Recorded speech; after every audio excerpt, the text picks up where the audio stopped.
Welcome to the Deep Dive. Today we're looking at a framework called the Strategic Deployment Matrix, version 2.0. Yeah, and it's a pretty radical piece of work. It's built to completely change the power dynamics for marginalized or incarcerated parents up against huge state systems.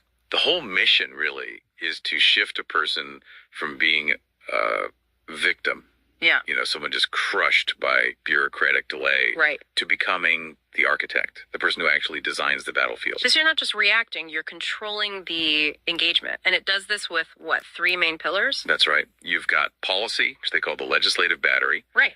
then rhetoric. Precision-loaded speeches. Exactly. And finally, the pure infrastructure, the technological edge. Okay, let's start with what feels like the biggest hurdle for anyone in that situation. Time. Well, this is where the core conflict is. The source material talks about 2 different clocks. 2 clocks. Yeah. You have bureaucratic time, which is just, it's slow. It's indifferent. It works in fiscal years. And then you have the family's clock. Human crisis time, where a family can be torn apart, permanently in a matter of weeks. The 2 just don't align.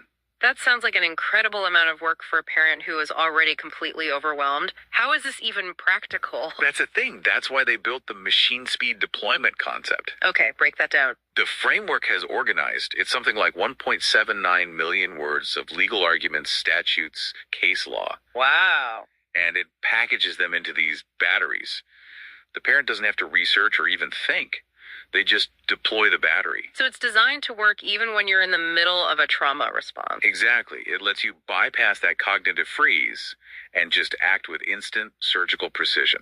And that speed, I imagine, sets up the legislative strategy, Antonio's law, for example, Yeah, this targets what the source calls the fox and henhouse paradox. where the agency that's responsible for a child's death gets to investigate itself. Right. It's an obvious conflict of interest. Antonio's law demands mandatory death reviews, but with family participation and, this is key, independent investigations. It's like an NTSB for kids in state care. That's the model. It forces external scrutiny. It makes cover-ups much, much harder. And this connects directly to the economics, doesn't it, with the Big Buddy Family Preservation Act? It does. It's a powerful economic argument. The state pays what? $50,000 to $75,000 a year for a child in foster care. A huge amount of money. So the framework argues, don't ask for new money. Reallocate it. Take just $5,000 of that and give it directly to the family for rent, for food, for utilities. You prevent the removal in the first place. And you reframe the entire idea of neglect. It stops being a moral failing and starts being what it often is, Yeah. a lack of resources. The rhetoric is just as sharp. There's a section called the Outlaw Gospel. It's a striking name, for sure.